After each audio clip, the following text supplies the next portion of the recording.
Akide baden, then repaden. White preach again. Say you hard man, atalinga waspi. Ababa miracle. Continue that dinigo. Very bad man. Kalife kema boss, Kalife kaneswanga, akanotangira pa foundation, yokupa direction. Kalife kakananga, Kalife kaneswanga, akanotangira pa foundation, yokupa direction. Otojanda se muranda kuti urara mesa mambo nekuta zvizi izi kuti ugodonza tambo pamwe pacho wangu panodiwa chimbimbo kuti ndidzi hadzimandi ndanga ndafamba mufambo ndaitoshanda vakarara kuti ini ndigozonzi mudhara hazvinotanga zvakabhadhara ndakatombotanga ndichishandirawo mahara. Kalife kema boss, Kalife kaneswanga, akanotangira pa foundation, yokupa direction. Kalife kakananga, Kalife kaneswanga, akanotangira pa foundation, yokupa direction.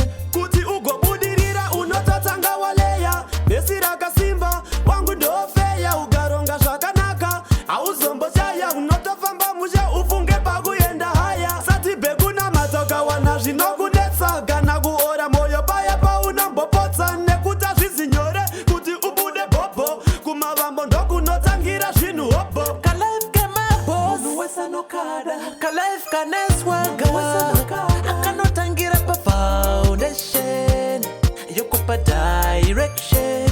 Kalife kakananga, Kalife kaneswanga, akanotangira pa foundation, yokupa direction. Otoshanda se muranda kuti urara mesa mambo nekuta zvizi izi kuti ugodonza tambo pamwe pacho wangu panodiwa chimbimbo kuti ndidzi hadzimandi ndanga ndafamba mufambo ndaitoshanda vakarara kuti ini ndigozonzi mudhara hazvinotanga zvakabhadhara ndakatombotanga ndichishandirawo mahara. Kalife kema boss, Kalife kaneswanga, akanotangira pa foundation, yokupa direction. Kalife kakananga, Kalife kaneswanga, akanotangira pa foundation, yokupa direction. Kuti ugobudirira unototanga waleya besi rakasimba wangu ndofeya ugaronga zvakanaka hauzomboshaya unotofamba mushe ufunge pakuyenda haya sati bekuna matoka wana zvinokudetsa kana kuora moyo paya paunombopotsa nekuta zvizi nyore kuti ubude bhobho kumavambo ndokunotangira zvinhu hobho.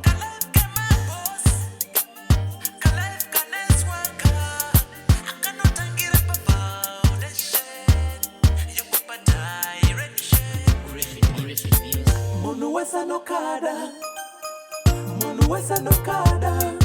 pa foundation, direction. Munu wesa nokada,